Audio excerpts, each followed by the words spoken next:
Education is the most powerful weapon which you can use to change the world. However, access to basic education in the slums is a daily struggle because public schools are already overcrowded. A 2013 study conducted by the African Population and Health Research Center found that more than 47% of children living in Kenyan slums were enrolled in schools characterized by temporary structures on small parcels of land with inadequate facilities. We met Victor Njoroge, a change agent who was born in Mathare slums located in Mathare constituency, Nairobi County, and agrees that growing up in the slum for him was not all rosy, but against all odds, Victor emerged a victor. I was born in Mathare. A lot of families here live in one single room, and a single room with 6 siblings. There's no enough space even if the parents can provide the book. Again, a lot of families survive with $1 a day, where they prioritize food over books.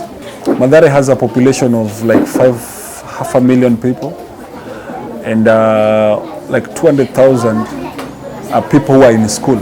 So we didn't have a library around, and I was a bright student. And you know, in school, we only the school only provide 25%, so 75% is the student to read for himself.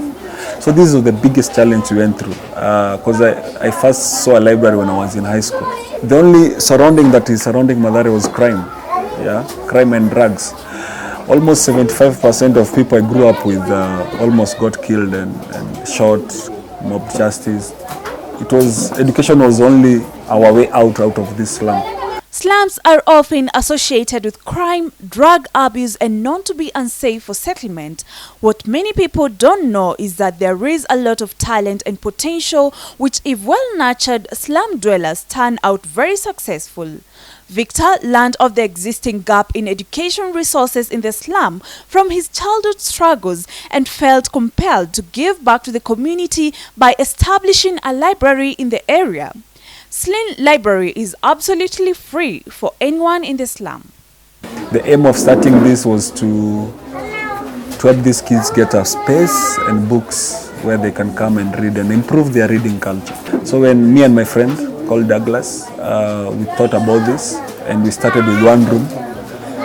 And now we thank God. We started with 1 room with almost like 10 kids. Right now we have almost over 700 kids registered here, and like 3 rooms. So that was the biggest inspiration of me starting this, because I wanted kids not to go through what I went through, because education is the only thing that makes us equal. It is evident that many school-going children from Mathare slum have highly benefited from the library, as it has changed their narrative.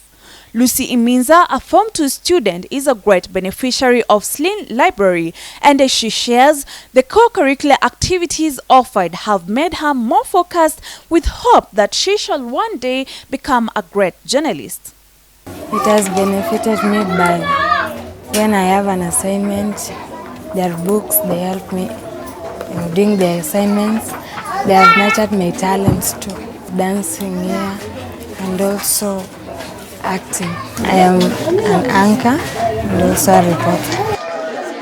Welcome to our today's special. I'm your host, Lucy Iminza. Headlines: the CTN TV coming to Slum Narrative Library. In Kenya, as in many other countries, slums have been taken over by criminal gangs, especially in urban slums. However, Slum Library has changed the stereotype here, as young people are always engaged in books and highly beneficial co-curricular activities, hence rarely get time for crime activities. We have success stories. We have kids who have performed really well in previous exams. We have, because we also have extra curriculums like drama, photography and all. I'm a living proof that crime does not pay. I've seen people perish because of crime. Tangu hii library ikuje, nimeimprove, imenisuia vitu mingi kwa watoto. Watoto wengi wanakuja hapa kusoma, hata wangu wanasoma. wamekuwa na change. Volunteers have come in handy to serve as library attendants who also offer tuition services and mentoring sessions for free from time to time at the library. This has created a new culture in the slum that keeps the youths busy and away from crime activities. We have kids who have done well. Even some volunteers who are volunteering teaching kids here are beneficiaries of this library. Kids who started with us like 5 years ago, they performed well. Now they are giving back to the community and teaching the lower classes how to do homework and to go around by their homeworks and reading. It is nice working in the library and also working in the community as a whole. Yeah, I have experienced a lot because I have been here since 2014. That's around 5 years now. Like for the first time when I started working here, because I started as a volunteer, there was this challenge of no money. You know, if you are working somewhere, but you expect by the end of the day to take something home, we should not put our mind or work for money every time. Yeah, that we should work for our passion. We should be passionate about what we are doing. And then I was happy. I can say I was happy by then. Even now I'm happy working in the library and working in the community. The initiative has gladly been embraced by community members and parents who are now more than grateful, seeing the fruits of the library and mentorship programs since their children started using the library resources. Walimu yao wenye wako hapa wanamfundisha, wanakaa na hawa chini, wanafanya counseling. Hata mali mtoto alikuwa anakosea ana reduce, ana rekebisha makosa. Ninafurahia kitu kama hiyo. Tena watoto tulikuwa tumekosa vitabu ya kusoma, wametuletea vitabu. Mtoto haisienda kurandaranda, saa ya kurandaranda ako huku wanasoma vitabu.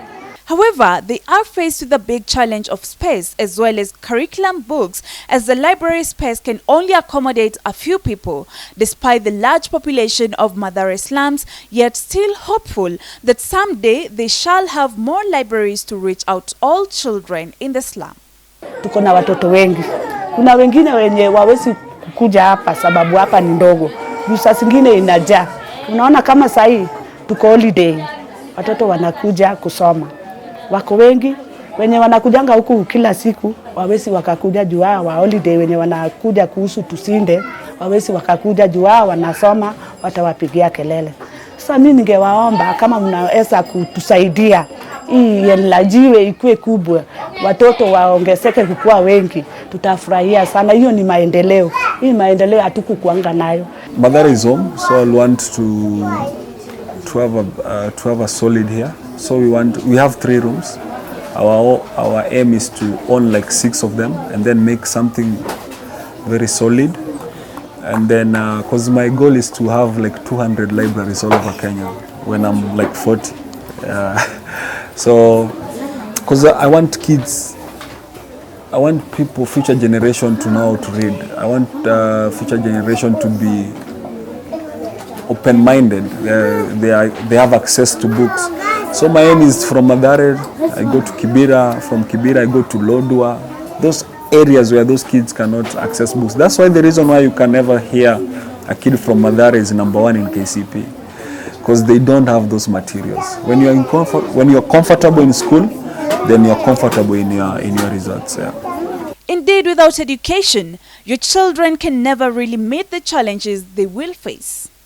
I can tell them they should allow their children to visit the library because according to me, this is the best place. Yeah, this is the best place to be. This is the best place where you can allow your child to come and spend most of his or her time.